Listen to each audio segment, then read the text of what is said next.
Hello. Hello. Hello सत्साहिब गुरु जी। हाँ सत साहब बोली बोली। कैसे हो गुरु जी? बस बहुत आनंद में हूँ, आप कैसे हो? हम भी आनंद में हैं गुरु जी। बताए गुरु जी, मैं आपसे फोन मिलाने से पहले मेरी धड़कन इतनी तेज हो रही है, अब आपने फोन उठाया जब इतनी खुशी हो रही है। एक बार ही फोन मिलाया मैंने, उसमें ही बात हो गई आपसे। मैं इतनी खुश हूँ गुरु जी। उसको रैंडम बोलते हैं हम। कुछ टाइम के लिए हम ऐसा रखते हैं, फिर किसका भी आए तो उठा लेना, और कुछ टाइम ऐसा होता है कि जिसने बहुत बार किए उसके नहीं उठाते। ये नहीं, ऐसा एक नियम बनाया है। कोई ऐसा समझो कि कोई आप में भाग्य के लिए छोड़ दिया है, फिर जिसके भाग्य में ये टाइम ऐसा, ये टाइम में जो जिसने किए उसको उठा लेना, उसमें आपका लग गया। बहुत अच्छी बात है। हाँ बोलिए जी बोलिए। गुरु जी, मेरे को ऐसा लग रहा है जैसे मैं परमात्मा का बहुत प्यारा बच्चा हूँ, बहुत प्यारा बच्चा हूँ, जैसे परमात्मा मेरे साथ ही है। ऐसे लगता है गुरु जी आपसे बात करके। आपका गुरु जी हमें 1.5 महीना सारा हो गया गुरु जी। हाँ हाँ तो हमें शारदा की प्राप्ति हुए भी मतलब कई दिन हो गए हैं, लेकिन मेरे को ऐसा लग रहा था जैसे मेरे को 24 घंटे हो जाए तो मैं गुरु जी से तभी बात करूं। और अब मेरे को यूँ लग रहा है जैसे गुरु जी मैं बहुत, आज मेरे को बहुत यूँ हो रहा था जैसे मैं आज गुरु जी से बात करूंगी। आपका बहुत बहुत धन्यवाद गुरु जी, आपको कोटि कोटि प्रणाम। शुभ आशीर्वाद। बस यही होना चाहिए था। हमारा जीवन का जो लक्ष्य है परमात्मा मिलना, वो बस मिल गया। इसी स्वरूप में मिलता है परमात्मा। कोई परमात्मा सगुण निर्गुण और निर्गुण निराकार के परे वाला होता है, वो यही होता है। बराबर, जो आपके अंदर उतरा प्रकट हुआ, उसका ऐसा है कि एक क्षण के लिए भी उतरता है ना, वो परिपूर्ण ही होता है। हमारे प्रकृति में हो सकता है छोटा बड़ा, थोड़ा सा, आधा, पौना, सवा, बराबर, लेकिन परमात्मा का ऐसा नहीं होता। उसका एक क्षण के लिए भी प्रकट हुआ तो परिपूर्ण ही प्रकट होता है। उसको हम 24 घंटे कहते हैं। 24 घंटे माने 25वां कोई घंटा नहीं होता ना दिन में, दिन और रात मिला के जो 24 घंटा होता है, तो 25वां घंटा नहीं होता, इसलिए हम उसको 24 घंटे कहते हैं। तो परमात्मा ये 24 घंटे वाला ही होता है, वो परिपूर्ण ही होता है, उसमें कोई कम ज्यादा नहीं होता। बराबर, वो जैसा है वैसा ही है, और वैसे के वैसा हमें प्राप्त होगा। ये तो हम प्रकृति के दिमाग लगाते हैं, अरे मुझे तो थोड़ी देर के लिए आए, फिर आए नहीं, फिर आए, कभी आए कभी नहीं आए, थोड़ा आए ज्यादा आए, आए नहीं आए। ये तो बोलने वाली बात है, क्योंकि प्राकृतिक दिमाग है तो थोड़ा संशय रहता है। लेकिन परमात्मा का ऐसा नहीं होता। जब वो पकड़ लेता है, हमारा चुनाव कर लेता है, उसके उसके ऐसा समझो, उसके रजिस्ट्री में हमको रजिस्ट्री कर लेता है हमेशा के लिए। हाँ, जैसा एक बार हमारा मतदान का कार्ड निकल गया, फिर हम बराबर मतदान कर सकते हैं। जैसा आधार कार्ड है, एक बार निकल गए, ऐसे हर बात का होता है ना रजिस्ट्री। हाँ, तो ऐसा ही हमारा रजिस्ट्री परमात्मा ने कर दी, किसी गुरु ने नहीं कर दी, किसी देहधारी गुरु ने नहीं की। देहधारी तो यही का होता है ना, वो परमात्मा खुद आते हैं। हाँ जी। हाँ, तो इसमें कोई बिचौला नहीं है। बराबर, जो भी आया परिपूर्ण आया, और उसने हमको चुनाव कर लिए, उसने रजिस्ट्री कर लिए, और वो भी अनंत काल के लिए। बस ये मरने की तो देरी है, वो तो निमित्त मात्र तो मरना ही है। लेकिन जितना हमारा प्रारब्ध बचा है वो तो हमें भुगतना ही है। लेकिन अभी आनंद इतना है कि हम प्रारब्ध भुगतेंगे, लेकिन हम भी, हमारे साथ स्वयमेव परमात्मा है। बराबर, जो इतना पूरा ब्रह्मांड चलाता है, बस उसने हमको हमारा चुनाव कर लिए। बराबर, वो तो सबके अंदर है, बाहर है, उसका कोई ऐसा ठिकाना नहीं कि वो अंदर है कि बाहर है। ये अंदर बाहर ये तो प्राकृतिक भाषा है हमारी। बराबर, वो यहाँ है, वो हृदय में होता है, वहां ध्यान करो, वो नाभि में होता है, वहां ध्यान करो, त्रिकुटी में होता है वहां ध्यान करो, ब्रह्मरंध्र के ऊपर होता है वहां ध्यान करो, उसके ऊपर इतनी उंगली होती है उतना ध्यान करो, 1.5 फुट होता है, 1.25 फुट होता है। ये जो बकवास बातें है ना, ये प्रकृति वाली बातें हैं। परमात्मा के लिए कोई मौजमाप नहीं है, बराबर। उसको कौन सा फुटपट्टी से हम ये करेंगे। बोलो बोलो। गुरुजी मेरी आपसे एक प्रार्थना है गुरुजी। हाँ। जैसे एक बच्चा बहुत दिनों में अपने माँ बाप के पास आता है और वो बहुत सारी बातें करता है। मैं आपसे इतनी बातें करना चाहती हूँ गुरुजी, बहुत सारी बातें, जैसे हमारे पास बहुत सारी बातें हैं और जैसे कोई सुनने वाला नहीं है तो आप आज हमारी बात सुनेंगे। बहुत सारी जिंदगी की जैसे बहुत सारी बातें हो रखी हैं, मैं आपको बताना चाहती हूँ गुरुजी। मैं कोई क्वेश्चन मेरे अंदर नहीं है क्योंकि मैंने बहुत आगे ऑलमोस्ट सारे सत्संग सुन लिए हैं गुरुजी। तो सारा ज्ञान हमें जो भी चीजें हैं समझ में आ गई है, प्रकृति क्या चीज है, भगवान एक मालिक क्या चीज है, वो सारी बात में आ गई गुरुजी। क्वेश्चन कोई नहीं है, लेकिन जैसे एक बेटी अपने बाप के साथ शेयर करना चाहती है बातें, वो मैं आपसे शेयर करना चाहती हूँ गुरुजी। शेयर करने से दुख हमारा हल्का होता है, ऐसा कहा गया है। लेकिन ये भी एक दुख भी एक प्रकृति की बातें है। कितना देखो, जो होना है वो होना ही है, और जो हो गया वो हो ही गया है, बराबर। तो ये सब अज्ञात रखा है। ये देखो, ये जो प्रकृति है, ये काल जो हम कहते हैं कि वो काल चलाता है, काल माने समय बलवान होता है, हम ऐसे सुनते हैं ना। हाँ, वो समय के अंदर, काल के अंदर हम चल रहे हैं, सब चल रहे हैं, प्रकृति के अंदर चल रहे हैं। परमात्मा ये अलग बात है, लेकिन परमात्मा ने ये प्रकृति को निर्माण किया है ना। जैसे किसी माँ ने किसी बच्चे को जन्म दिए है ना, बराबर। तो माँ अलग और बच्चा तो अलग है ना। बच्चा उसकी मर्जी से भी खेलकूद कर सकता है, लेकिन उसकी वो पैदा किससे हुआ? माँ से हुआ ना। तो यही बात है, ये जो प्रकृति है ना, ये अनंत ब्रह्मांड है ना, ये परमात्मा का बच्चा है, ऐसा समझो, बराबर। हाँ जी। तो ये अलग है, यानी प्रकृति ये अलग ही बात है, ये काल अलग ही बात है, उससे परमात्मा का कोई लेना देना नहीं है, ऐसा समझो। परमात्मा ने ये अनंत ब्रह्मांड एक बड़ा खिलौना तैयार करके दिया है, और खेलो, सब उसमें खेलो। अब हम ऐसा हो गए कि हम खेलते खेलते सब कुछ भूल गए, बस यही मजे मारते रहे, ऐसा समझना। फिर वो मजे मारने में जैसे कोई क्रिकेट होता है तो कभी हारते भी कभी जीतते भी है, ये तो चालू ही रहता है ना।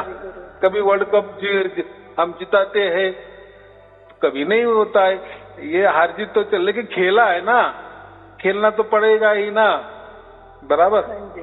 हाँ, तो ऐसी बात है कि हम भी परमात्मा के बच्चे हैं, लेकिन ये प्रकृति हमको खेलने को दी है और हम खेलते रहे, खेलते खेलते हम भूल गए। जैसे छोटा बच्चा होता है ना, बाहर खेलने को जाता है, वो अपने मित्र परिवार में इतना रम जाता है, इतना घुल मिल जाता है कि उसको खाने की भी याद नहीं आती, माँ की याद नहीं आती, घर की याद नहीं आती। माँ को बुलाना पड़ता है, बराबर।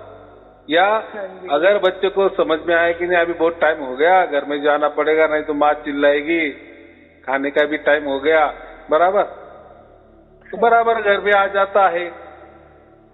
तो ऐसी ही बात है, हमारे पास परमात्मा आए और या हम परमात्मा के पास गए, बात दोनों एक ही है, बराबर। फोन आपने मुझे किया या मैंने आपको किया, बात एक ही है। उसमें एक बात क्या है कि हम बातचीत कर रहे हैं, बस यही होना चाहिए था। इसमें क्या अहंकार है कि मैंने किया या मैंने नहीं किया, आपने उठाया नहीं उठाया, ये तो अहंकार बात है। लेकिन जब भी उठाया ना, दोनों की बात हो रही ना, तो किसने पहले किया, ये बात, ये अहंकार हो गया, बराबर। बात हो रही, ये महत्वपूर्ण बात है। वैसा ही परमात्मा का मिलन हमारा हो गया, ये महत्वपूर्ण बात है। बाकी बातें कहने वाले तो कहेंगे ऐसा कैसा, परमात्मा अगर वहां रहता है तो हम ही उसके पास गए, इसलिए तो वो हमें मिला। हाँ, उसको क्या जरूरत है हमारे पास आने की, ये सब बातें, बराबर। फिर हमें गुरुजी सिखाई तो नहीं किसी ने, हमेशा यही सिखाया कि हमें उस भगवान, उस मालिक का हमें कुछ करना पड़ता है। ये तो कभी सिखाया ही नहीं, कभी सोचा ही नहीं कि वो हमारे पास आते हैं। ये तो हमने कभी हमारे दिमाग में नहीं आया कि परमात्मा ही हमारे पास आते हैं, हमारी तो औकात नहीं है उनके पास जाने की। ये तो आप भी हमें मालूम हो गए ना, लेकिन इसके पहले तो आपके प्रवचन से ही मालूम हुआ। बराबर, तो यही तो प्रभु की लीला होती है ना, यही परमात्मा की लीला होती है ना। वो ऐसा देर क्या बोलते देर सबेर वो बराबर उसकी वो लीला प्रकट कर देता है। और ये ऐसी बात होती है कि ये काल काल की बात होती है, युग युग की बात होती है, समय समय की बात होती है, परिस्थिति की बात होती है। ऐसे परमात्मा ने तो बहुत अवतार लिए हैं, तो उसके कोई आंशिक अवतार होते हैं, कोई बड़े अवतार होते हैं, कोई कारण के लिए अवतार होते हैं, कोई क्षणिक अवतार होते हैं, कोई सदैव अवतार होते हैं। लेकिन जो भी जिसकी बुद्धि उसने पकड़ लिए कि नहीं परमात्मा तो फिर अवतार लेता है, माने वो कुछ तो भी मनुष्य देह धारण कर लेता है। अरे भाई, धारण करने की क्या जरूरत है, वो किसी के भी अंदर उतर सकता है ना, बात एक ही हो गई ना।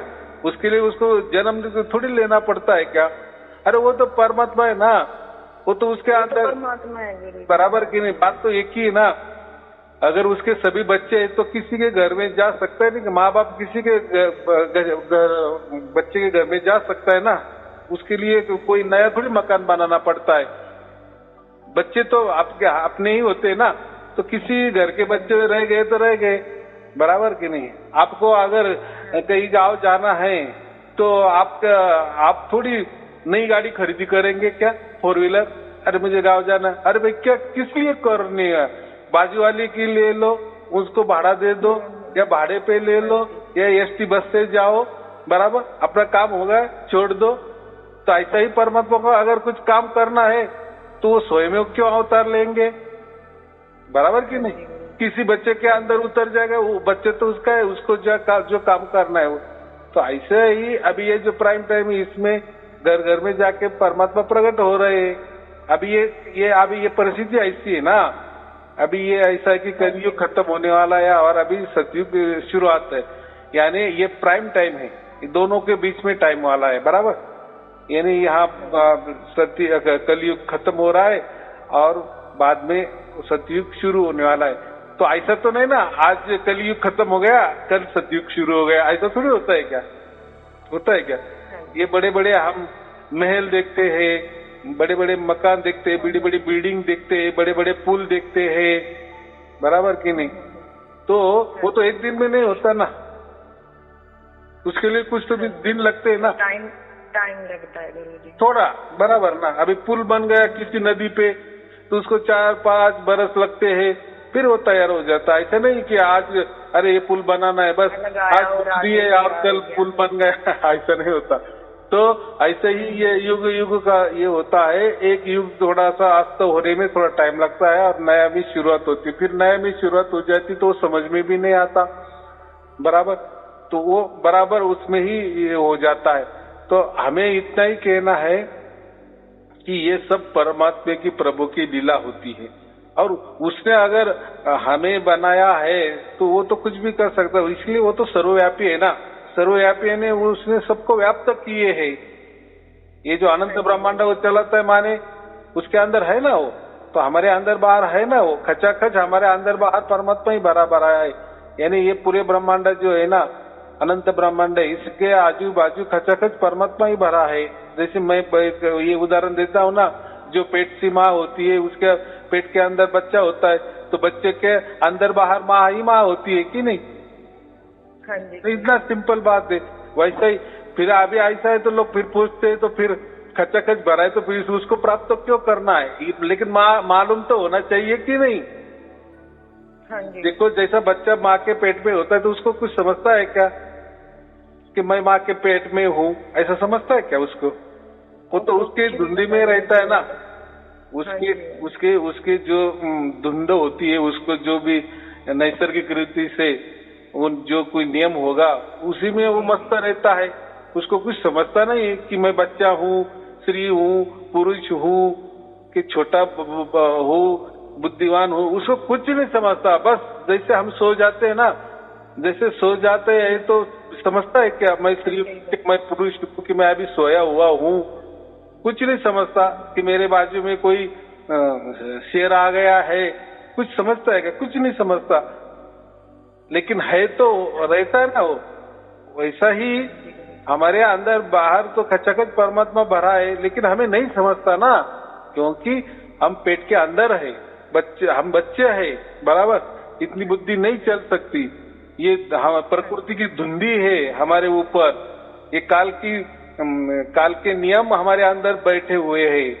उसके अनुसार हम चल रहे हैं। सब कुछ जो भी कुछ चल रहा है, देखो जैसा सोने का टाइम होता है तो बराबर हम सोने जाते हैं कि नहीं, बराबर आंख हमें लगती है कि नहीं? हाँ जी। ये कैसा होता है फिर? अगर हम बोलेंगे फिर परमात्मा आजू बाजू है तो हम सोना ही नहीं चाहिए। अगर आप सोए नहीं तो जिंदा कैसे रहेंगे, कैसे कामकाज करते रहेंगे? ऐसा नहीं है। प्रकृति में रह रहे तो कब प्रकृति के नियम फॉलो करने ही पड़ेंगे। लेकिन अभी हमें इतना ही समझ में आ गया है कि आजू बाजू परमात्मा है। बस जैसे हमको ये ज्ञान हो जाता है, समझ में आ जाता है, तत्क्षण वो प्रकट होता है। तब तक वो भी बच्चे को देखता है कि नहीं, बच्चे को बाप की याद आ रही है कि नहीं, बाप की जरूरत है कि नहीं। अगर बच्चे को बाप की जरूरत नहीं तो वो क्यों प्रकट हो जाएगा? बराबर कि नहीं? खेला कर रहा है ना बच्चा, खेल रहा है ना, उसके खेल में मस्त है ना वो, बराबर। हाँ, सुख भोग रहा है, दुख भोग रहा है, हर तरह की योनि भोग रहा है। ये शरीर धारण किए उस पे घुस जाता है, फिर वो शरीर छोड़ देता है, वापिस तीसरा शरीर, चौथा शरीर, ऐसे 84 लाख योनि भोगता है वो, बराबर। लेकिन अकल जो आती है वो मनुष्य जन्म में आती है, बराबर। जब उसको मनुष्य का शरीर मिल जाता है, मानव शरीर मिल जाता है, मनुष्य चोला मिल जाता है, तब अगर उसने विचार किए तो कि अरे ये जो प्राणी है मैं देख रहा हूँ, अरे इनके भी अंदर कुछ तो भी हलचल है, उनके अंदर भी चेतना है, मेरे अंदर भी चेतना है, वो भी आहार निद्रा भय मैथुन करते हैं, मैं भी आहार निद्रा भय मैथुन कर रहा हूँ। लेकिन मुझे ये पता है कि मैं कौन हूँ या मैं कहाँ से आया हूँ, ये मैं विचार कर सकता हूँ। कहाँ जाना है ये विचार कर सकता हूँ, चाहे वो पता मालूम नहीं हो, बात अलग है। मैं कहाँ से आया ये पता मालूम नहीं है, कहाँ जाने वाला हूँ ये पता मालूम नहीं है, लेकिन ये विचार तो मेरे अंदर आया ना। वैसा प्राणी के अंदर थोड़ी आता है क्या वो विचार? नहीं, वो तो सोचते ही नहीं गुरु जी। वो तो उनकी बुद्धि इतनी चलती है, आहार निद्रा भय मैथुन, बस इसके चारों के अलावा उनकी बुद्धि नहीं चलती। फिर मनुष्य भी है ना ऐसे प्राणी उनको कहेंगे कि जो सिर्फ आहार निद्रा भय मैथुन की बातें करते, बाकी उनको कोई लेना देना नहीं कि कहाँ से आए, कहाँ जाना है, क्यों हमें फिर मनुष्य ने बुद्धि मिल गई है, क्यों हम इतना सोच रहे हैं। फिर प्राणी तो कोई सोचता भी नहीं है, उसको क्या मालूम कि ये पृथ्वी है, क्या इसके आगे क्या है, उसको उस पे कुछ भी समझता नहीं है, बराबर। हाँ जी। वो तो सीधी सी बात है ना। कोई बाढ़ भी आ जाती है तो देखो, कोई गाय होती है, बैल होते हैं, वो जैसे चलते हैं ना, तभी उनको तो आंखों से सब दिख रहा है ना, अरे ये तो बाढ़ है, हम तो चले उसके बीच में ही जा रहे हैं, तो उनको हमेशा का रास्ता रहता है ना। लेकिन समझो वो रास्ते में कोई पूर आ गया, बाढ़ आ गया, बराबर, उनका तो रोज का जाना रहता है, तो बीच में चले ही जाते हैं। उनको तो सब लग रहा है कि बाजू बाजू तो पूरा पानी है, लेकिन वो घुस ही जाते हैं ना, और बाढ़ में जाते हैं, बह जाते हैं। उनको उतनी बुद्धि नहीं ना, बस इसलिए वो इतना ही, उनकी जो बुद्धि है वो उतना ही चलती है। लेकिन हम तो मानव है ना, हम तो सब समझते हैं ना, खतरा समझते हैं, वैसा उतना ही समझता नहीं है। यानी जो भी प्राणी वगैरह होते हैं उनको उतना नहीं समझते, तो वो क्या जीवन की बातें करेंगे कि मैं कौन हूँ, तो वो भी जाने दो, वो तो बेचारे बोल भी नहीं सकते, या उनका विचार क्या है वो तो हमें मालूम है। लेकिन हम तो मनुष्य है ना, मनुष्य में बुद्धि दे दिए है ना, तो हम तो कभी न कभी तो विचार करें कि आहार निद्रा भय मैथुन के भी आगे कुछ है क्या, क्यों हम आए, क्यों हमें 2 हाथ अच्छी तरह से दिए है, 2 पाँव दिए है, मुख दिया है, हम मस्त पैकी बोल रहे हैं, समझ रहे हैं, चल रहे हैं, हम हमारे कर्म कर रहे हैं, उससे हम लाभान्वित हो रहे हैं। ये जो संसारिक जर्नी है गुरु जी, खत्म होने के बाद हमें फिर भी कहीं जाना है, भाई कहाँ जाना है, ये तो हम सोचते हैं ना गुरु जी, सोचते हैं ना, बराबर ना, है ना। हमारे सामने जो प्राणी है, हमें तो इतना भी समझता है ना कि नहीं कि ये भी कभी ना कभी मानव होगे कि नहीं, मनुष्य होगे कि नहीं, या अब ये फिर ये क्यों बन गए ऐसे, बराबर कि नहीं।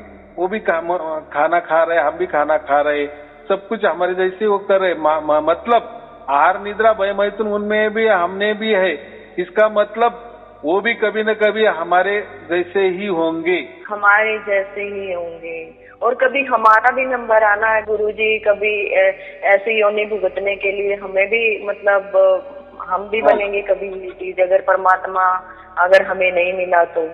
हाँ, तो फिर इसलिए फिर यही बुद्धि चलनी चाहिए ना कि हमें बुद्धिवान क्यों बनाया, यही विचार करने के लिए कि हम कौन है, कहाँ जाने वाले हैं, कैसा रहना है, क्या रहना है, क्यों रहना है।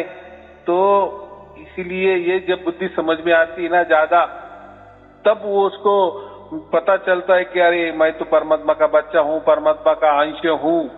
तो अभी बहुत खेला हो गया। और यही मनुष्य जन्म ऐसा जंक्शन है, एक जंक्शन होता है ना रेलवे का, ये गाड़ी बाई भी जाती है, दाई भी जाती है, उत्तर भी जाती है, पूर्व भी जाती है, पश्चिम भी जाती है। तो कोई छोटे जंक्शन होते, कोई बड़े जंक्शन होते।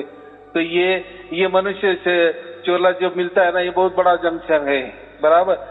यहाँ से आपने अच्छे काम किए तो देवी देवता भी बन सकते हैं, या वापिस मनुष्य भी बन सकते हैं, या कोई स्वर्ग भी जा सकते हैं, नरक भी जा सकते हैं, या कोई अपने पर प्राणियों का शरीर भी चोला भी धारण कर सकते हैं, 84 लाख योनि में भी जा सकते। तो ये बहुत बड़ा जंक्शन है। तो ये हमें अभी यहाँ समझना है, बराबर, कि क्या करना है। ये ही समझ में आ गया ना कि बस अभी मुझे ये खेला नहीं करना है, नहीं कुछ मुझे अभी देवी देवता बनना है, और नहीं ये झंझट में करना है। बस अभी मुझे मेरे बाप के पास ही जाना है, जहाँ से मैं आया था वहाँ वापिस जाना है, बराबर। हाँ जी गुरुजी। बस हो गया। जब ये बुद्धि हो जाती है, इसको विशाल बुद्धि कहते। क्या कहते? विशाल क्यों? कि नहीं मुझे अभी ये देवी देवता नहीं बनना। देखो देवी देवता की भी परे गया ना उसकी बुद्धि, यानी वो तो हम तो जैसे पोथी पुराणों में लिखा होता है ना कि देवी ऐसी होती है, देवता ऐसे होते, तो ऐसे मजे मारते, यहाँ जाते वहाँ जाते, उनका भी कोई लोक होता है, वगैरह वगैरह, बराबर। राजा महाराजा जैसे वो जीवन जीते हैं। तो जब लेकिन हमारा ये विचार होता है कि नहीं, अभी हमें देवी देवता भी नहीं बनना है, बराबर, हमें कोई प्राणी भी नहीं बनना है, ये झंझट ही मैं अभी खत्म कर देनी है। कभी न कभी तो चलो बहुत खेला हो गया, घर चलो, बराबर। माँ भी राह देख रही है, पिता भी राह देख रही है, ऐसा भी है, ऐसा ही है। ये जब समझ में आता है, जब हम ये जागरूक हो जाते हैं, असली जागृति इसको कहते हैं, बराबर। ये कोई ऐसा नहीं कि कोई ध्यान करने बैठे फिर उसमें गए, फिर हम जागरूक हो गए। वो तो एक मन का क्या बोलते छलावा है, मन नहीं। मन तो कुछ भी देखो, मन तो ये प्रकृति का है ना, काल का हिस्सा है ना, शरीर का हिस्सा है ना, बराबर। ये तो प्राकृतिक बातें करेगा मन, परमात्मा की बातें क्यों करेगा? उसका काल भगवान है ना। मन तो काल भगवान के पास लेके जाने की बात करेगा, देवी देवता के पास लेके जाने की बात करेगा, कोई प्राणी बनने की बात करेगा। मन ये प्रकृति वाली ही बात करता है, काल वाली ही बात करता है, बराबर। मोह माया वाली ही बात करता है, षड्रिपु वाली ही बात करेगा, बराबर। ये जो 14 भुवन है, 14 लोक है, नीचे पर 7 लोग है, ऊपर 7 लोग है, ऐसे कहते हैं वो। या ऐसा समझो कि मन सिर्फ और सिर्फ ये जो अनंत ब्रह्मांड है ना, बस इसका ही विचार करेगा। और ये जो हमारे अंदर जो आत्मा जो हम कहते हैं, उसको सुरती कहते, बस वो अगर उसने ठान लिए कि नहीं कि मेरा बाप कौन है, परमात्मा है, बस। और मन का बाप कौन है? मन का बाप तो ये काल भगवान है ना, काल भगवान, प्रकृति उसका माँ बाप है। क्योंकि वो मन का उदय भी होता है और अस्त भी हो जाता है। और मन कितना चंचल है, एक मिनट में कितना बार छलांग उछाल करता है, वो कोई स्थिर थोड़ी होने वाला होता है।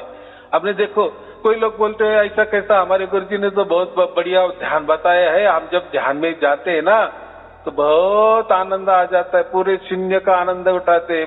बस एकदम खालीपना, शून्य हो जाते, निर्वाण स्थिति में जाते। हाँ, जाते हो बराबर, आपको आनंद भी आ जाता है, आपको शांति भी प्राप्त हो जाती है। लेकिन लेकिन लेकिन जब भी हम उससे बाहर आ जाते हैं, उस समाधि से बाहर आ जाते हैं, उस ध्यान से बाहर आ जाते हैं, तो तत्क्षण पूरा वापिस वो हमारा जो मन है ना पूरा भर जाता है विचारों से, इससे से, और वो दुखी हो जाता है।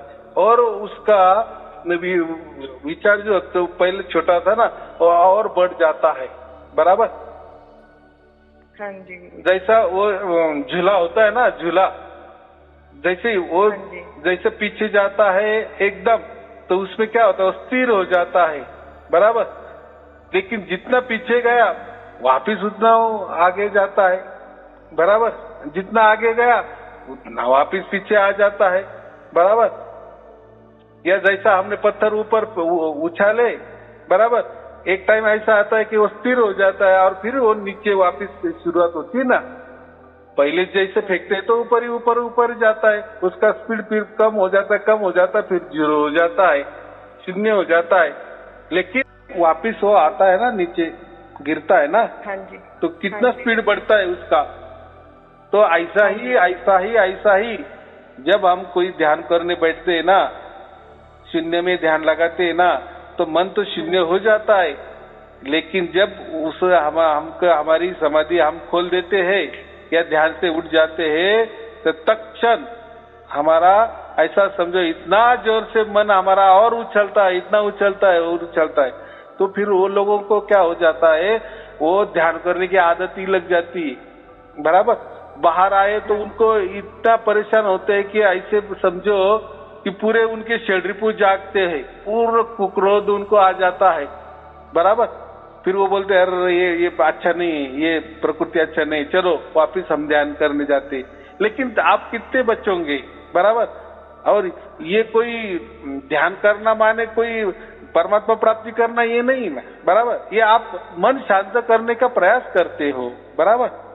हाँ जी। हाँ, जैसे सुमरन करना भी तो एक ऐसे ध्यान करने के बराबर ही होता है गुरुजी। हाँ बराबर की नहीं, एकदम बराबर है। सुमिरन माने भी होता है, जैसा जापा जापा श्वासों पे करना, वो भी एक होता है ना। वो ये एक कथा है ना, तो एक भूत होता है, वो किसी को प्रसन्न हो जाता है, बोले मुझे तू जो भी काम बताएगा क्या मैं तत्क्षण कर दूंगा, तू कोई भी काम बता बराबर। उसको वो आदमी तो बहुत अच्छा लगा, अरे ये तो बोलता है कोई भी काम, वो बोलता है मकान करो, मकान खड़ी हो जाता है, मुझे ये खाना है, वो खाना भी लाके देता है, तत्क्षण लाके देता है बराबर। हाँ जी हाँ जी। वो जो कहते हैं वही करता है गुरु जी। हाँ जी। हाँ, लेकिन उसने क्या बोला था, लेकिन मुझे अगर काम नहीं दिए ना तो मैं आपको खा जाऊंगा, मैं आपको खा जाऊंगा। हाँ जी। हाँ, तो उसको काम पे ही लगाए रखता है फिर वो उसका जो आका होता है। हाँ, तो फिर उसको क्या किए, तो उसको ही कहे, एक उसको अच्छा आदमी मिल जाता है, अरे वो उसको बताता है कि अरे वो जो मैंने एक भूत पाल रखा है, और वो बोलता है अगर तूने काम नहीं दिया तो मैं तुझे खा जाऊंगा।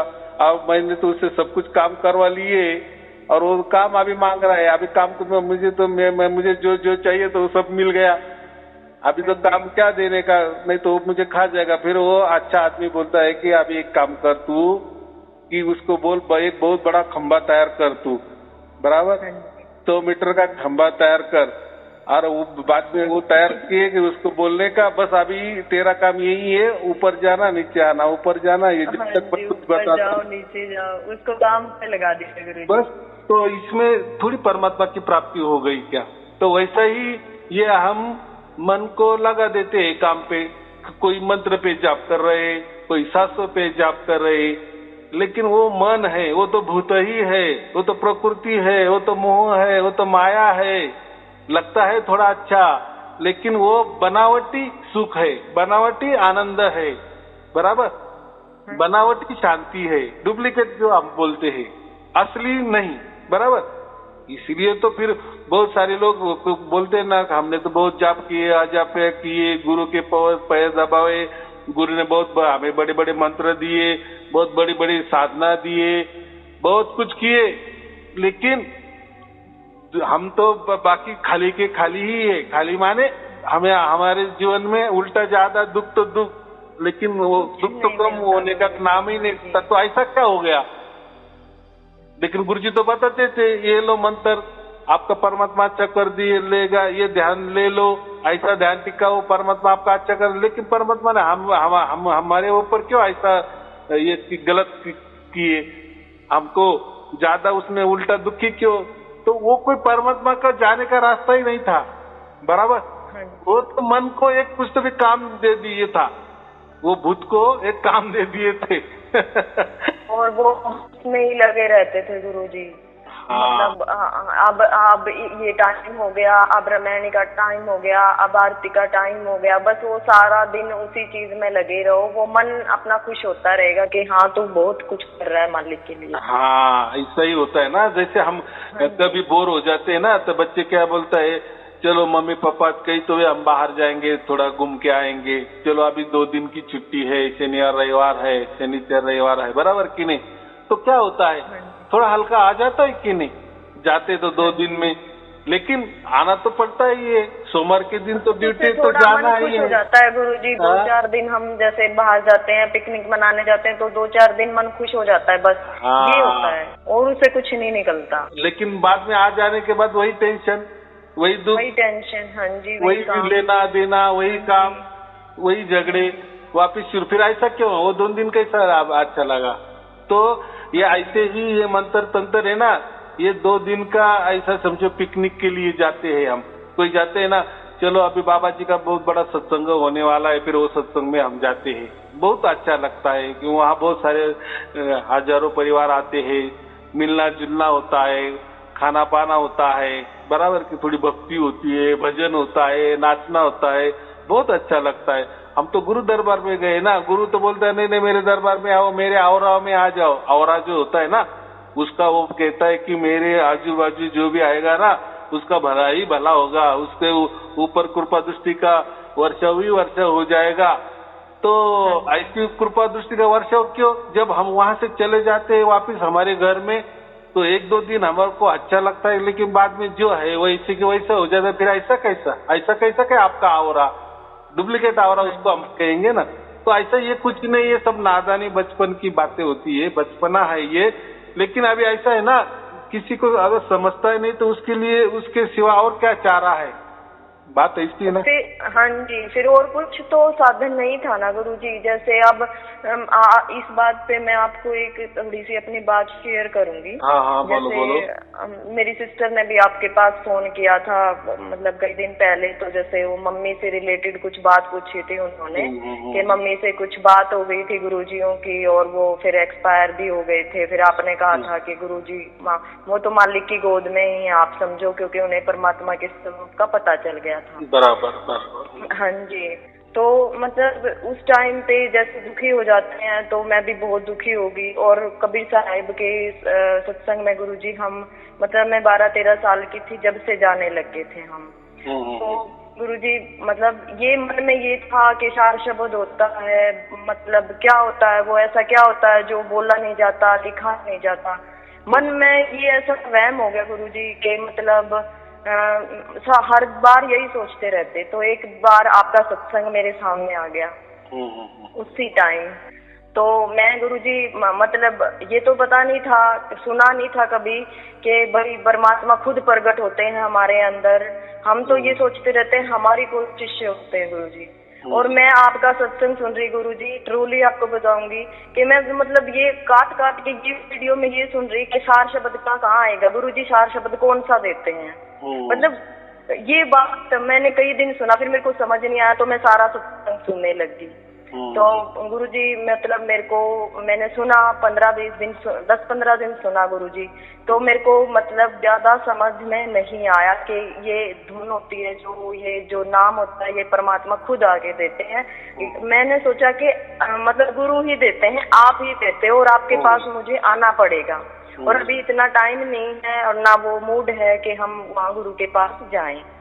गुरुजी फिर क्या हुआ, जैसे मैं रात में सो गई यही बात करते करते, तो मेरे को लगा जैसे मम्मी तभी भी एक्सपायर हुई थी, तो मेरे को जैसे लगा जैसे कबीर साहिब और मम्मी जैसे दूर खड़े हैं, और जैसे छोटे बच्चे रूप में जैसे एक आता है कोई और वो कहता है कि तेरे को शाश्वत चाहिए है। मैंने कहा हाँ।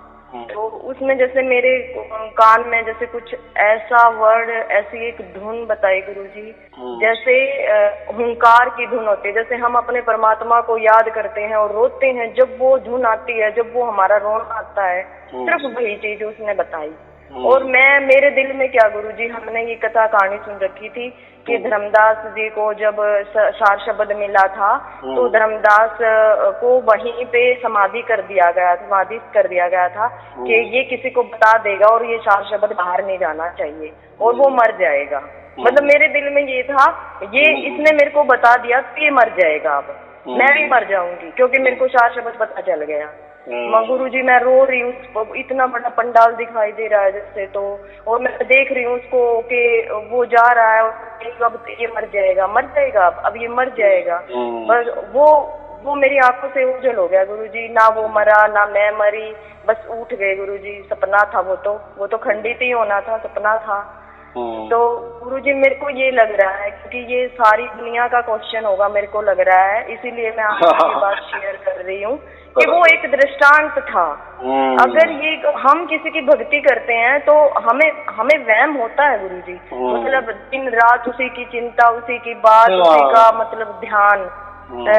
मतलब मेरे को ये लग रहा है जैसे इनको कोई कबीर साहब के दर्शन नहीं होते। जो मेरे को दृष्टांत हुआ, ये उसी दृष्टांत के सहारे चलते हैं और वही नाम आगे देने लग जाते हैं और उसी से अपनी मतलब अपनी भक्तगणों की जनसंख्या को बढ़ाते हैं, गुरु गद्दी चलाते हैं, गुरु परंपरा चलाते हैं, फिर उसमें बताते हैं। मैं आपसे ये बात पूछना चाहती हूँ, क्या यही बात है सच में? मेरे को जहाँ तक विचार आया, मैंने आपके सत्संग सुनने के बाद ये लगा, फिर मैंने दोबारा से सत्संग सुने, जब मुझे ये सार शब्द, असली सार शब्द की प्राप्ति मुझे जब मालिक ने दी, वो तो मैंने तभी छोड़ दिया 10-15 दिन करके, और बस ये सोचा क्या ये धुन एक शब्द होता है, ये क्या परमात्मा हुआ, ये तो एक धुन है, इसे क्या परमात्मा हासिल होगा। तो फिर वो मैंने छोड़ दिया। फिर दोबारा से फिर आपका YouTube चैनल वो थोड़े दिन के लिए बंद हो गया, फिर वो हम सुन नहीं सके। फिर अब दोबारा से मैंने ये चीज चालू की। फिर मेरी बहन ने देखा कि वो ऐसे कह रही थी कि अरुण साईं जी का एक सत्संग आता है। मैंने कहा हाँ, तो मैंने बितर को भेजा था, बोली वो जब तो बंद हो गया था, मैंने अब सुना और तो सुन के देखना, मतलब दोबारा से सुन उस चीज को। मेरे को पता है तेरे को जल्दी होएगा क्योंकि तेरे को मतलब सपने में भी कुछ ऐसा दिखा है तो तेरे को जल्दी आएगा। हाँ वो जल्दी आ गया गुरुजी, वो हफ्ते 10 दिन में ही मुझे फीलिंग आने लगी थी परमात्मा के नाम की। तो बस मैं आपसे ये पूछना चाहती गुरुजी, क्या ये गुरुजी लोग होते हैं जो क्या इस दृष्टांत के सहारे ही चलते हैं? क्योंकि ये दृष्टांत तो दृष्टांत होता है गुरुजी, वो रियलिटी तो नहीं होती। हाँ, जैसे बच्चों को समझाने के लिए हम पंचतंत्र की कथा उनको सुनाते हैं ना। हाँ जी गुरुजी। हाँ, वो शेर ने ऐसा किया, वो सियार ने ऐसा किए, बराबर।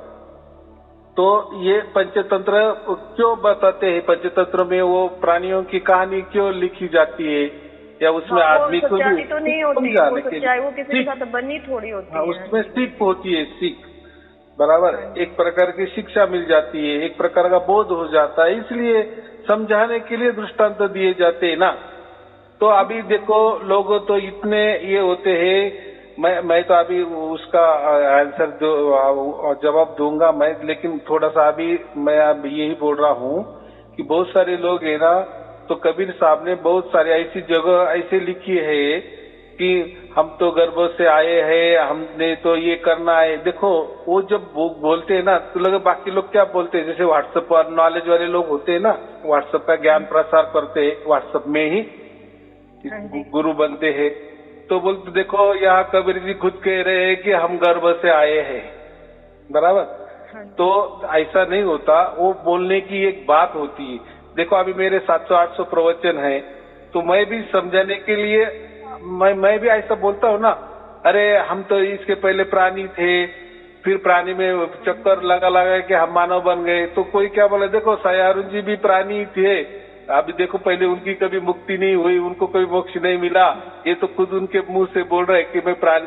अरे ये मैं समझा दे रहा हूँ। वैसे ही कबीर साहब जो भी बताते हैं ना, तो वो एक समझा देते हैं उसका मतलब वो जून में गए, ये जून में गए, फिर वहां गए, फिर वो गए, तो ये बातें नादानपना है। समझाने के लिए ये बातें समझाने के लिए ताकि समझ आ जाए, क्योंकि हम इससे बाहर जा ही नहीं सकते, हमारी बुद्धि काम नहीं करती गुरुजी। हाँ, तो ऐसा है, जब कबीर साहब बोले या कोई भी, तो कबीर साहब जो बोलते हैं ना, कभी वो सर्व सामान्य जो आदमी रहते ना उनकी भाषा से बोलते हैं, कभी वो खुद मन की भाषा से बोलते हैं, कभी वो आत्मा की भाषा से बोलते हैं, कभी परमात्मा की भाषा भी बोलते हैं, कभी प्रकृति में प्रकृति वाली बात करते तो प्रकृति हो जाते हैं। तो ऐसा जैसा श्री कृष्ण जी ने अर्जुन को जैसी गीता बोली ना, तो अर्जुन कभी जो श्री कृष्ण जी कभी वो मन से बातें करते हैं, कभी आत्मा से बातें करते हैं, कभी खुद परमात्मा भी बात, जैसे मैं परमात्मा ही हूँ ऐसे ही बातें करते हैं ना। तो ये समझा देने का एक ढंग है, एक तरीका है, बराबर।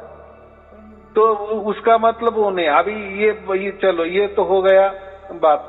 तो अभी दूसरी बात आपने जो प्रश्न किया, सवाल किए कि धर्मदास तो ये लाख दुआई सारे शब्द बाहर ना जाई, और बाहर जाई तो बिचली पीढ़ी क्या बोले हंस नहीं बन जाएगी। बस ऐसा, अभी वो मुझे इतना दुआ याद नहीं है, मैं उसका अर्थ बता देता हूँ कि ये जो सार शब्द है ना, ये कोई बाहरी चीज से मिलने वाला नहीं है। उसका एक पहला ये मतलब होता है, बाहर न जाई माया, यानी बाहर ना। अभी देखो वो कुछ बोल चाल में, लिखने में, इसमें समझने में जो भी होगा वो होगा, लेकिन उसका अर्थ ये है कि ये जो सार शब्द होता है ना, एक कोई भी बाहरी क्रिया से मिलता ही नहीं। बाहरी क्रिया माने क्या? मंत्र तो कोई नहीं, किसी ने तो भी बना है ना, वो भी बाहर से आ गया ना। किसने हमको ध्यान विधि बताई है, वो उसने बताई है ना, और वैसे हम कर रहे हैं ना। उसने कहा ऐसा बैठो, वैसा बैठो, ऐसा ध्यान लगाओ, यहाँ ध्यान लगाओ, वहाँ ध्यान लगाओ, चलते फिरते ऐसा ध्यान करो, या उठते बैठते ऐसा ध्यान करो, या बैठ जाओ ऐसा ध्यान करो, सुरती या लगाओ, मन जा रहे, ये नहीं, ये सब भी बात सब बाहर की बातें हैं, बराबर। तो ये बाहर की बातों से परमात्मा कभी प्रकट नहीं होगा। यानी बाहरी जो भी चीज है, फिर तब सभी से मंत्र तंत्र ध्यान जाप अजापा श्वासों पे करो या ध्यान करो, या जो भी हजारों लाखों पर के तौर तरीके, ये सब बाहरी वाले है ना। जैसे गुरु भी एक बाहरी ही है, लेकिन उसमें यही कहा है कि बाहर न जाए। ये सार शब्द है ना, ये अंदर ही, हमारे अंदर ही प्रकट होता है, और इसके लिए मनुष्य चोले की ही जरूरत होती है। इसका इतना सीधा मतलब है। तो वो तो वो गुरुजी, वो तो जैसे हमें बताया गया, हम तो तोते हो गए ना। जैसे इतने साल सुनते सुनते वो बात, मतलब ये हो गया कि ये तो समझ ही नहीं आया कभी कि परमात्मा हमारे पास खुद आता है। हम तो जाकर भी नहीं जा सकते। जब परमात्मा ने ये कह दिया कि मैं तो तप में भी नहीं, और तप से बड़ी तो क्या भक्ति होगी गुरुजी, हम तो कर ही नहीं सकते। लास्ट में क्या, मैं हूँ विश्वास में। तो वो विश्वास ही है, परमात्मा एक प्रकार का विश्वास है। लेकिन ये गुरु लोग क्या बोलते हैं, देखो विश्वास का मतलब आप मुझ पर विश्वास रखो, आप मेरे मंत्रों पे विश्वास रखो। तो अभी ये विश्वास अगर रखने गए तो फिर सभी बातें आ गई। कोई बोलेगा जप पे विश्वास करो, कोई बोलेगा तप पे विश्वास करो, जपा पे विश्वास करो, श्वासों पे विश्वास करो, मंत्रों पे विश्वास करो, गुरु पे विश्वास करो, ध्यान पे विश्वास करो। फिर तो सब बातें विश्वास में आ गई, फिर किसमें विश्वास लगा दो। वो उस आदमी में विश्वास करो गुरुजी, वो बस उसके आगे झुके रहो। वो एक पीके मूवी आई थी शायद, उसमें मतलब ये बताया गया था कि जो जितना डरता है वो उतना ही उसके आगे मतलब झुक जाता है। बस उन्हीं के पैरों में पड़े रहो, उन्हीं के चरणों में पड़े रहो, बस ये चीजें हो जाती हैं। और अभी ये कौन कह रहा है ऐसा? कबीर साहब कह रहे हैं ना, खुद कह रहे, खुद परमात्मा कह रहा है ना कि मैं हूँ विश्वास में। और ये जो बोलते गुरु बोलते हैं कि मुझ पर विश्वास करो, ये तो बाहर क्या आ गया ना, ये थोड़ी परमात्मा हो सकता है, बराबर कि नहीं। और उन्होंने उसके अंदर से सब कुछ कहा ना, मैं ना जप में, ना मैं अंड में, ना पिंड में, ना ब्रह्मांड में, सब बातें माने में, श्वासों में नहीं, सब सब सब सब बता दिए हैं उन्होंने, सब नकार दिए और लास्ट में ही कहा दिए है कि मैं भी विश्वास में, वो बोलते हुए ये जो विश्वास है ना, यानी मुझ पर विश्वास रखो कि मैं आपके अंदर प्रकट हो जाऊंगा, ये बातें उन्होंने कहा है।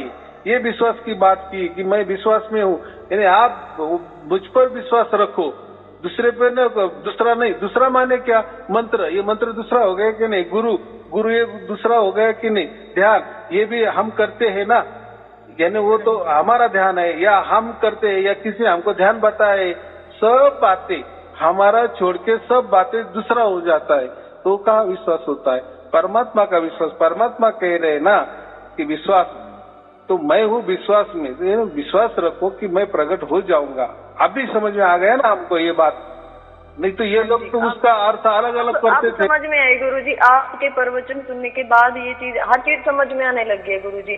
पहले दोहे सुनते थे, उनका ऊपर ऊपर वाला विचार सुनते थे बस, कि वो सिंपल सी बात है, मतलब जो ऊपर वाली बात जो उन्होंने हमें समझाई वही समझ में आई, लेकिन रियल जो मीनिंग है उसका अब समझ में आ रहा है कि ये बात ये नहीं है, ये बात है। हाँ, तो फिर वो लाख दुआई क्यों दी? यानी उन्होंने शपथ पूर्वक बोल दिए, जैसे हम कोर्ट में शपथ लेते हैं ना, जो होते हैं ना, या जो भी एफिडेविट करते हैं, वो शपथ पत्र होता है ना एक प्रकार का, कि मैं जो शपथ के साथ, वैसा उनको कहा है कि तेरे अंदर ही वो मैं प्रकट हो जाऊंगा, मैं विश्वास के साथ कह रहा हूँ।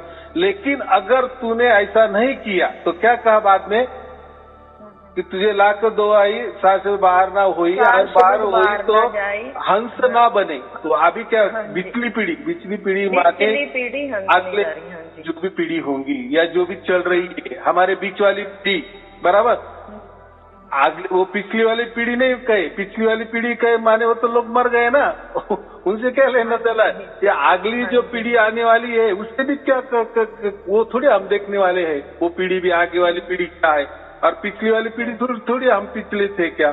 नहीं, तो पिछली वाली बने ये जो चल रहा है ना, अगर तूने ऐसा बाहर से बता दिए तो ये जो बच्चे है ना, उनको जो हंस बनना है ना, तो हंस नहीं बन सकेंगे। हंस माने जिसको सार शब्द प्राप्त होना है ना, जिसको सार शब्द प्राप्त होता है वो हंस बन जाते हैं। तो अगर तूने ऐसा बाहर कर दिए कि बाहर से मिलेगा, मंत्र से मिलेगा, गुरु भक्ति से मिलेगा, इससे मिलेगा, उससे मिलेगा, बाहरी जो भी तौर तरीके हैं लाखों की तादाद में, उसमें अगर तूने बता दिए तो किसी को सार शब्द की प्राप्ति नहीं होगी, यानी कोई हंस नहीं बनेगा। कितनी सीधी बात कहा है।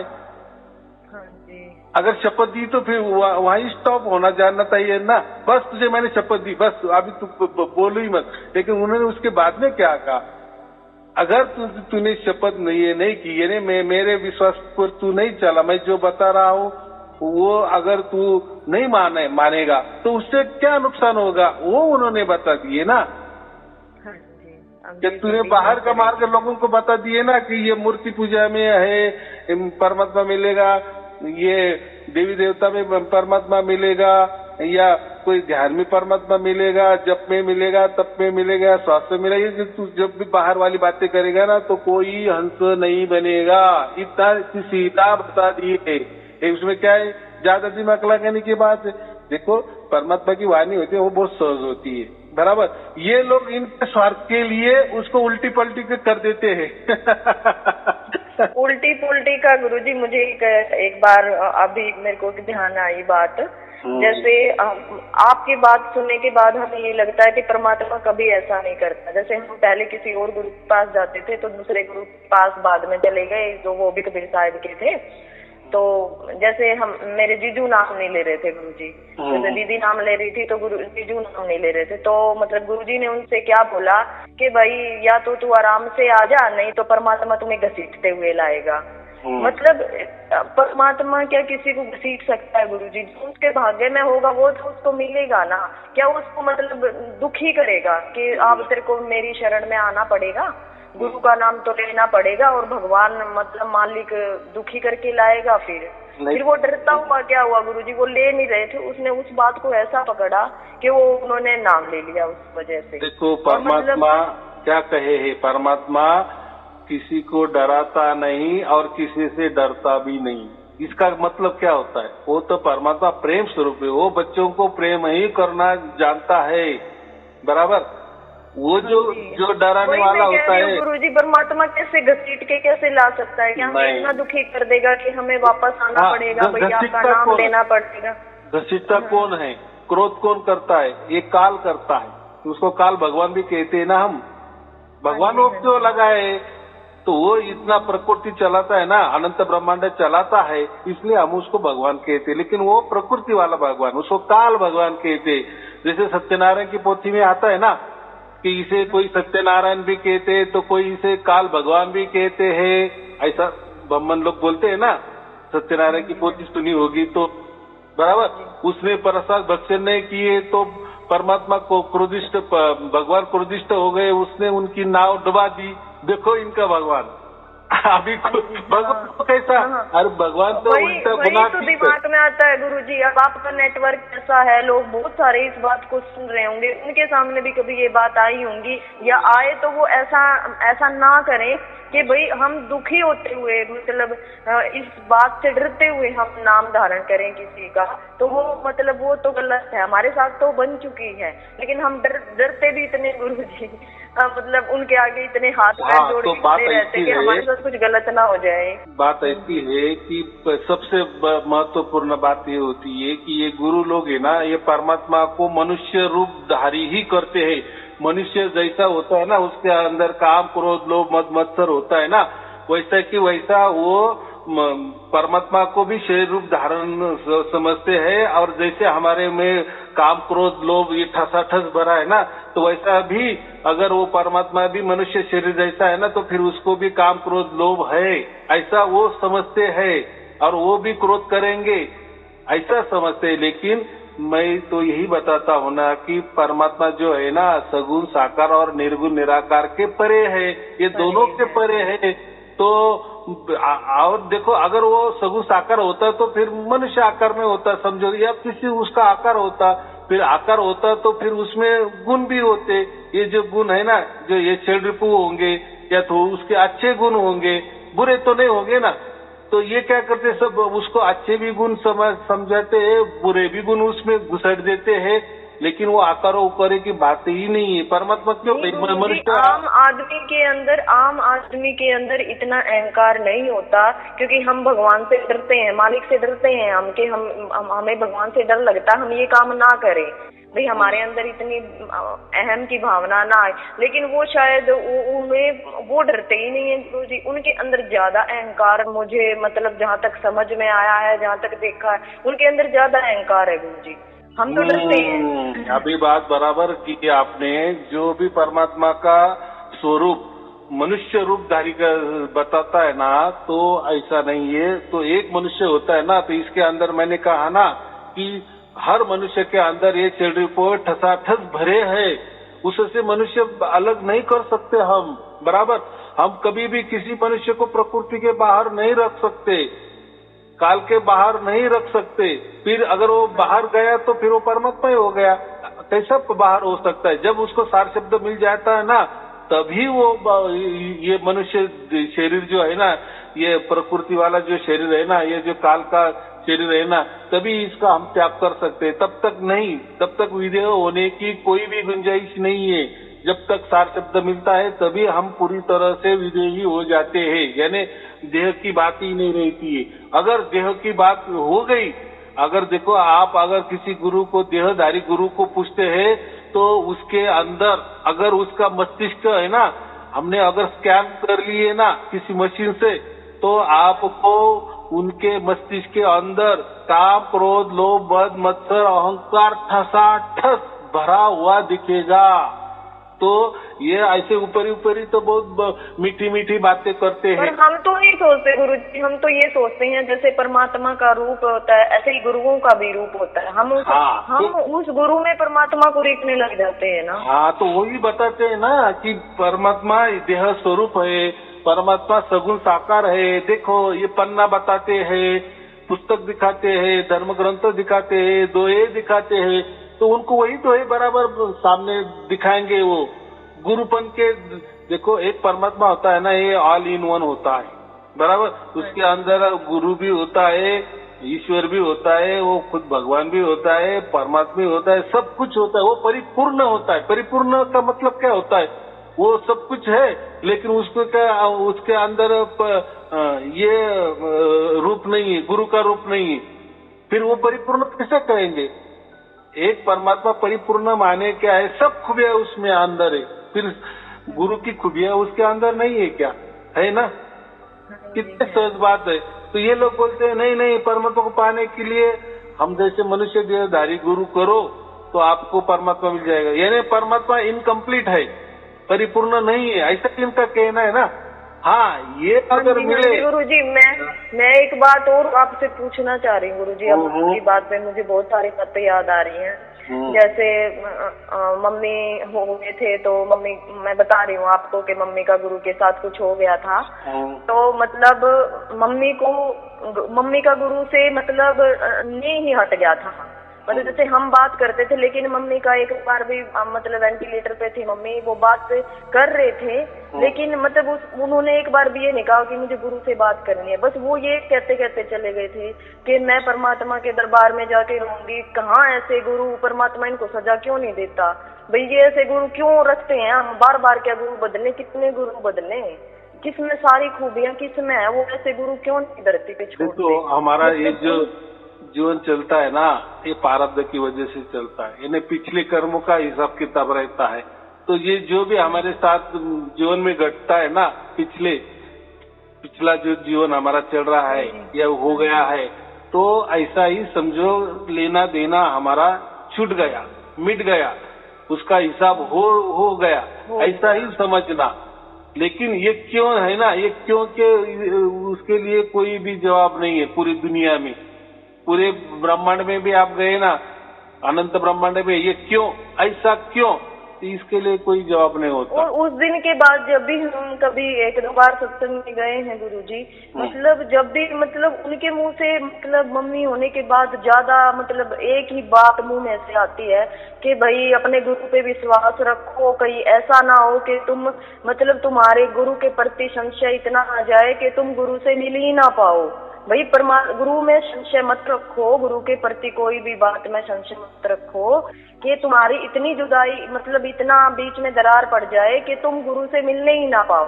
वो हमारे साथ हो गई, इसीलिए मतलब वो बार बार ये बातें मतलब अब ज्यादा दूर आते हैं, पहले नहीं दूर आते थे इस बात को। देखो, गुरु के बारे में कबीर साहब ने कितना अच्छा कहा है कि गुरु गोविंद दोनों खड़े, किसको लागो पाए, ऐसा है ना कुछ तो भी। और बलिहारी उस गुरु की जो गोविंद दियो दिखाए या दियो लखा, बराबर। तो ये जो गुरु है देहधारी, इन्होंने किसी को लखा दिए, किस गोविंदों को लखा दिए, किस परमात्मा को लखा दिए या दिखा दिए या बता दिए तो जानकारी दे दी। तो बलिहारी उस गुरु की कि ये ऐसा गुरु बहुत श्रेष्ठ हम मानना है कि जिन्होंने हमें परमात्मा का लखाव कर दिए। भेदी गुरु के बारे में कहा उन्होंने, अब समझ में आई है हमें। जैसे आप भेदी गुरु हो, भेदी गुरु के बारे में कहा है उन्होंने ऐसे के बलिहारी गुरु, उनके बलिहारी जाऊं मैं जिन्होंने गोविंद को लखा दिया। जैसे हम आपके बलिहारी जाते हैं। तो ऐसा गुरु करो आप, ऐसा वो गुरु सर्वश्रेष्ठ है कि जो हमें परमात्मा लखा देता है। तो मुझे यही कहना है, तो वो गुरु श्रेष्ठ माने, जैसे हम माता पिता श्रेष्ठ मानते हैं ना, इसलिए उनके पाँव छूते हैं। तो बस तो हम उनको श्रेष्ठतम का दर्जा देते, बाकी उसके आगे तो कुछ नहीं देते ना। वो जहाँ भी है वहाँ है, उनके हिसाब से बराबर है ना। तो वैसा ही ये बात बता दी है कि जो गुरु परमात्मा का लखाव कर देता है, तो मैं यही बोल रहा हूँ ना। तो ये देहधारी लोग गुरु ने कहाँ लखाव कर दिए है, नहीं लखाव कर दिए ना, तो फिर श्रेष्ठ कौन हो गया? कुछ भी नहीं गुरुजी, कुछ लखाव क्या, कुछ इतने साल हो गए कुछ करते हुए, कुछ एक चीज तो सुन लो कानों से, कुछ किसी की भी तो आवाज आए। ये अब क्यों आई है? इतने सालों से हम भक्ति कर रहे हैं, अभी क्यों हो रही है? लेकिन उनको अब तो पूछो। हम भक्ति भी नहीं कर रहे, जैसे आपने कहा कि कुछ भी नहीं करना, हम कुछ भी नहीं कर रहे गुरुजी, सिर्फ आपके प्रवचनों को सुनते हुए। फिर अब ऐसा क्या हो गया जो आ गया? देखो अलग से अभी भक्ति कर ली हमने। जितने भी गुरु है ना, ये इतने अहंकारी होते हैं। मैं तो कहा ना कि काम क्रोध लोभ से ये ठसाठस लबालब भरे है। अगर आप उनको ये कह दे तो वो क्या कहेंगे? आपको उल्टे अलग बता देंगे कि आपका दिमाग खराब हो गया, या ऐसा परमात्मा होता है क्या? अरे हमारी पूजा करो, हम ही परमात्मा है। आंखें खोलो, हम ही परमात्मा है। वो ऐसा थोड़ी परमात्मा होता है कि आपके अंदर। मैं आपको एक बात और शेयर करूंगी गुरुजी।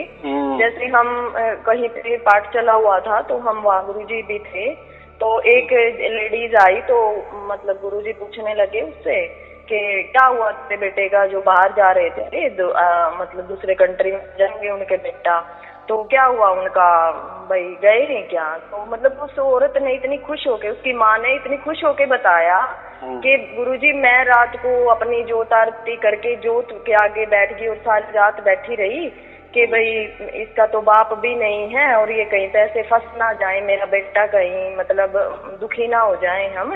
लेकिन ना परमात्मा ने मेरी इतनी दया कर दी, जैसे मेरे पास ही खड़े मेरी बात सुन रहे हो, और सुबह ये मैसेज आया कि वो चीज फेक थी, गलत थी वो, मतलब वहाँ पैसा फंसना था, इसीलिए मतलब मेरे को मतलब मैं इतनी खोई परमात्मा के आगे।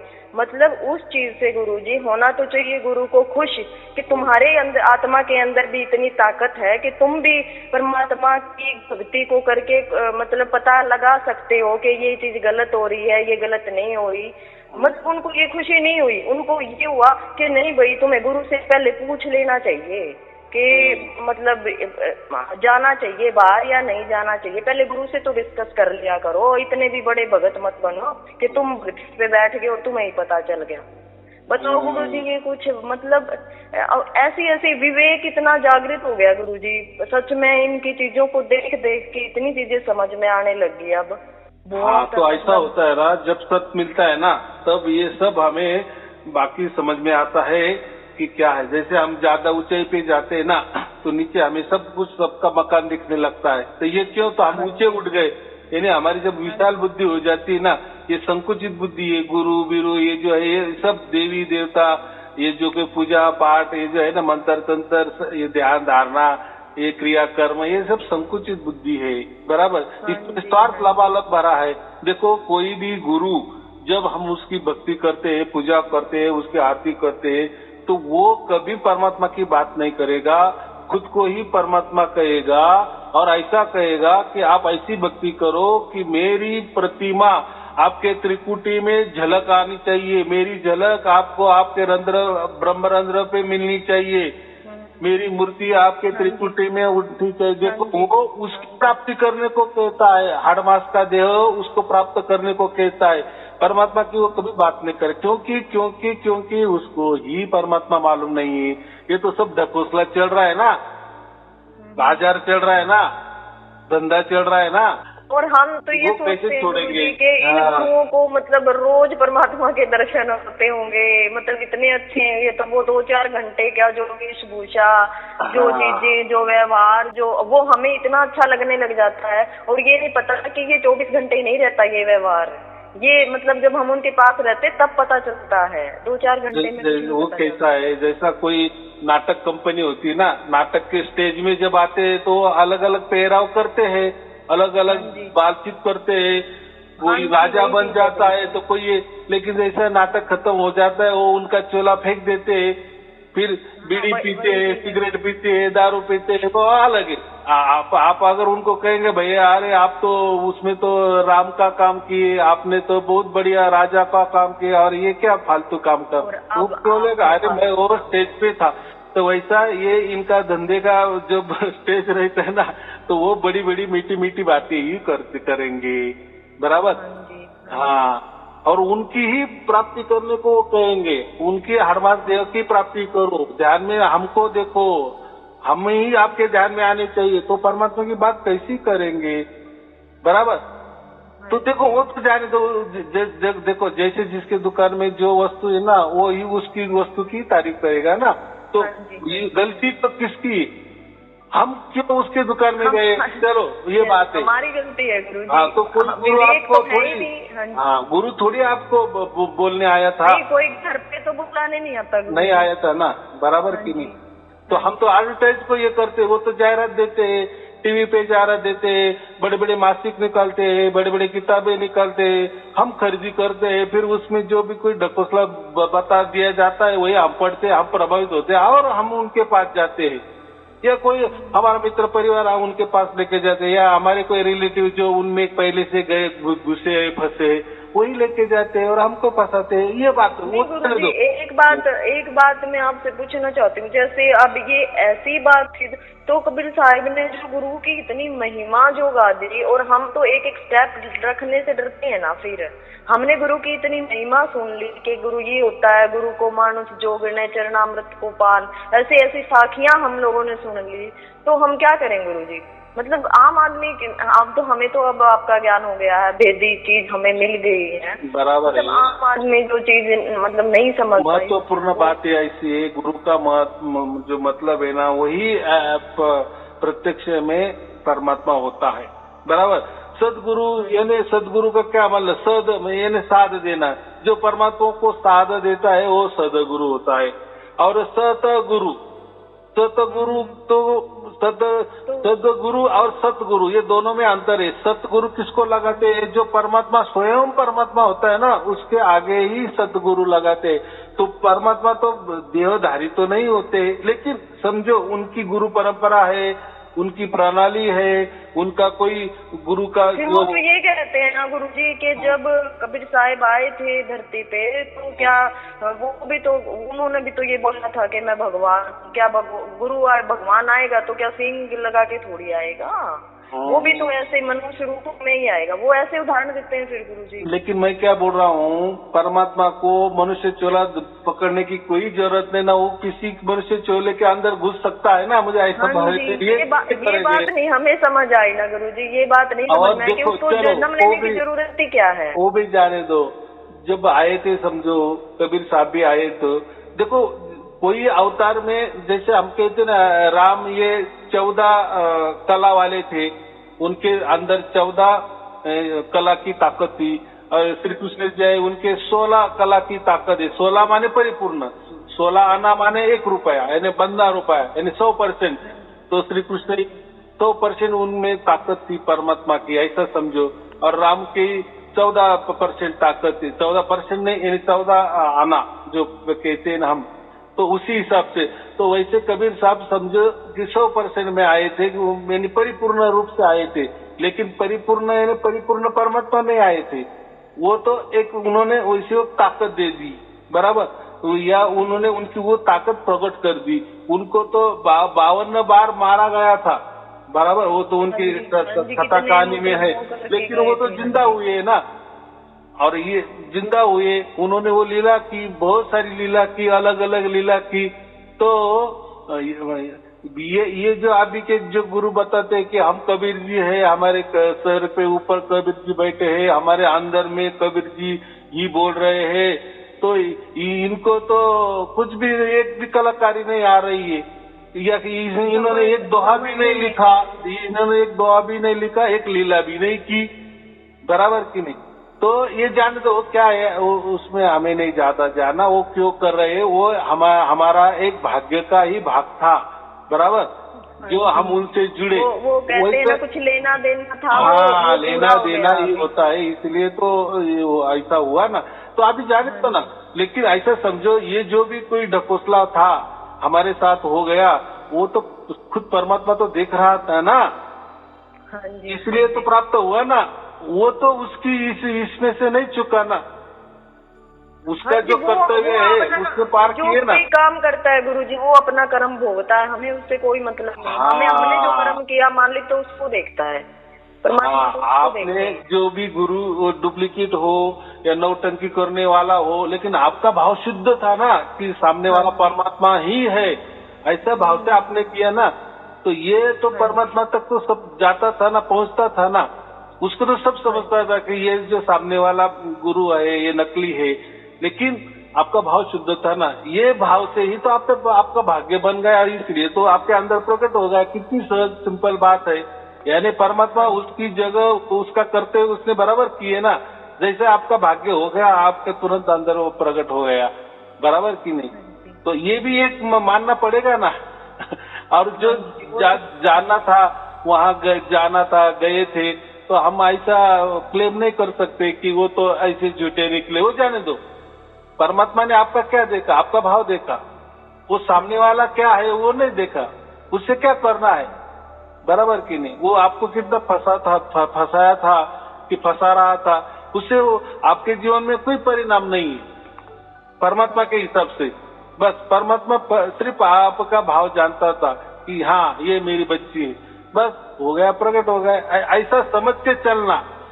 बाकी उसको दिमाग में क्या करे, दिमाग लगा के।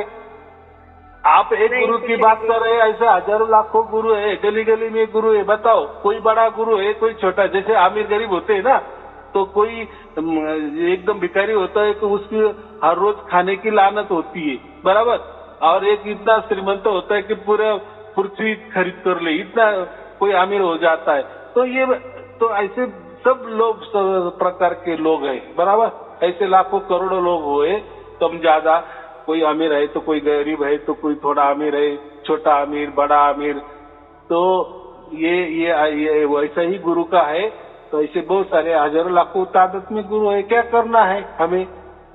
उससे जाना ही नहीं, बस हमको परमात्मा ने उससे निकाला ना, ये बहुत बड़ा हो गया ना। निकाला गुरुजी। गुरुजी वैसे कोई वो नहीं है कि हमें कैसे मिले कैसे नहीं मिले। बस ये लगता है कि चलो उन्होंने हमें ज्ञान तो दिया, किसी को तो ये नहीं पता सार शब्द चीज क्या होती है, हमें यहाँ तक तो पहुँचाया, इतनी तो नॉलेज दी कि हमें के सार शब्द भी कोई चीज होती है। बस गुरुजी बस थोड़ा सा ये है, हाँ जी, कि मम्मी का जो थोड़ा सा घेराव हुआ, जो ये चीजें हुई गुरुजी, उसमें वो चले गए। बस हमें थोड़ा सा इस चीज, मैंने अभी कहा ना कि उनका भाव शुद्ध था, सच्चा था, तो उनका अच्छा ही हुआ है। ये आप मान के क्यों नहीं चलते? बस यही सुनना चाहती थी मैं गुरुजी। बस मतलब वो मालिक के पास गए हैं ना, उन्हें 100% भाव अच्छा था ना। थैंक यू गुरुजी। मैं बस यही सुनना चाहती थी आपके मुंह से कि उन्हें परमात्मा के स्वरूप का पता चल गया था। वो किसी गुरु से बात नहीं करना चाहते थे, किसी की भी बात नहीं करना चाहते थे, ना उन्हें किसी का मुंह रहा था, ना कुछ नहीं रहा था। बस वो अपने अंदर ही थे जब गए। अभी इतना ही समझना हाँ जी, कि जैसे हमने अभी स्कूल किए ना, अभी हम कॉलेज में दाखिल हो गए ना, तो अभी स्कूल की बातें क्या करना, अभी ये बातें कुछ भी नहीं करना, कुछ काम की नहीं है, हमारा टाइम पास हो जाएगा, बराबर। हाँ जी। और हमारा अच्छा जीवन का ये हो जाएगा। अभी हमको सिर्फ आनंद और उत्सव मनाना है, परमात्मा का शुक्रिया करना है। वो तो हमारा बाप है, वो तो शुक्रिया भी नहीं सकते। आपसे बात करने के बाद दीदी ने बात की, आपसे मम्मी के बारे में पूछा, आज मैंने भी पूछा, और आपका बहुत बहुत धन्यवाद गुरुजी। आपने मतलब इतना सेटिस्फाई हमें कर दिया कि मतलब बस यही सुनना चाहते थे कि हाँ हमारी माँ जी उन्होंने मतलब परमात्मा के नाम पे उन्होंने इतने कष्ट उठाए हैं गुरुजी। मैं मतलब आपको मतलब बखान नहीं कर सकती। क्यों, मेरे पापा थे जो वो भगवान को नहीं मानते थे, कहीं जाने नहीं देते थे किसी गुरु के पास, लेकिन वो ठीक है जॉब करते थे बेचारे। तो मम्मी जॉब करते थे गुरुजी, तो वो जॉब के बहाने निकल जाते थे बाहर घर से। वो जब गुरुओं के पास जाते थे, उन्होंने इतना संघर्ष किया है गुरुजी गुरु के प्रति। मतलब वो हमें नहीं पता वो गुरु के प्रति था, परमात्मा के प्रति था, लेकिन गुरुओं के प्रति आस्था होकर वो उस भगवान में जाती है। बस हमने तो उस टाइम तो यही सोचते थे ना गुरुजी। तो मैं वही कह रहा हूँ ना कि जब भी कोई गुरु को बसता है ना, तो उसके मन में तो यही विचार है ना कि ये परमात्मा है, करके ही बसता है ना, तो उसका भाव शुद्ध है ना। और यही परमात्मा को भाव चाहिए रहता है। देखो आपका जो फल है ना, आपने शुद्ध भाव से सामने वाले को पूजा की, आपने उसको परमात्मा समझ के पूजा की, चाहे वो सगुन परमात्मा ऐसा समझे थोड़ी देर के लिए, आपका भाव शुद्ध था, उसका फल आपको मिल गया, आपको सार शब्द प्राप्त हो गया, बराबर। या आपका जो भी आगे वाला जो सदगति वो हो गई, बराबर, उसके हिसाब से आपकी माता हो गई, वो परमात्मा की गोद में बैठ गई। ये इसमें क्या फायदा हुआ? आपका भाव काम आया। अभी चलो वो गुरु, अभी वो गुरु को तो सब मालूम है कि मुझे परमात्मा ही मालूम नहीं है, परमात्मा प्राप्त ही नहीं होगा, मैं तो ये चोला धारण करके परमात्मा के नाम पे ये कर रहा हूँ, धंधा कर रहा हूँ, तो उसका भुगतान वो से हमें कोई मतलब नहीं है, हाँ, गुरुजी, उसका उस बात से हमें भुगतान कोई करेगा। मतलब नहीं है, बस। हाँ जी, उसको कोसने का अधिकार हमें कैसा मिलेगा? बराबर नहीं, हम क्यों, हमारी तो इतनी हिम्मत भी नहीं है गुरुजी। हम तो ये कहते हैं ना कि हमें संतों के प्रति बात भी नहीं कहनी चाहिए। हम तो जो एक ये अंधविश्वास, मतलब जो कहते हैं ना गुरुजी, पहले कहते थे कि भक्ति तो अंधविश्वास में ही, अंधविश्वास करके ही भक्ति होती है, ऐसे तो हम भक्ति कर ही नहीं सकते। नहीं करते, एकदम बात बराबर है। हाँ, यही तो फायदा उठाते हैं, अंधविश्वास का फायदा यही गुरु लोग उठाते हैं। यही, हाँ जी।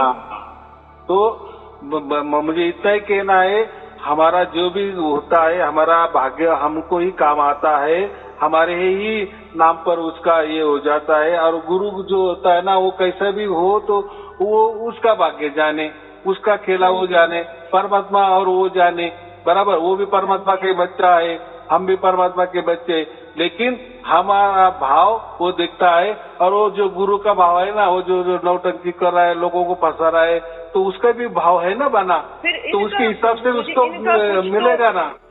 इनका कुछ तो होगा गुरुजी, क्योंकि अब जब हम मम्मी के उठाने के बाद जब हम उन गुरु के पास जाते हैं तो उनका फेस ना उतर सा जाता है, हमें देख के क्यों, हमारे परिवार को देख के वो यूं हो जाते हैं। देखो, मैंने अभी इतना ही कहा ना कि अभी स्कूल की बातें नहीं करना, हम कॉलेज में गए, अभी हमें परमात्मा मिला ना, पीछे क्या हो गया वो कुछ देखना ही नहीं, उससे आप दुखी हो जाएंगे। और परमात्मा को भी क्या लगेगा, मैं इतना भी इनकी हो गया, इनको इनका ज्ञान मिल गया, तो भी ये बातें कर रहे हो, तो बच्चों जैसी बातें होंगी, वो जाना ही नहीं, बस अभी डायरेक्टली मार दो, कट। हमारा वो जीवन का एक पार्ट था, या ऐसा समझो पिछले वाला जन्म था हमारा, बस सपना देख रहे थे, ऐसा समझ के चलो, देखो कैसा होता है, सब जीवन आपका आनंद और खुशहाली हो जाएगा। चलो ठीक है, आपका और आपके परिवार के लिए सुबह से गुरुजी, आप धन्यवाद गुरुजी, कोटि कोटि प्रणाम गुरुजी, सत साहिब।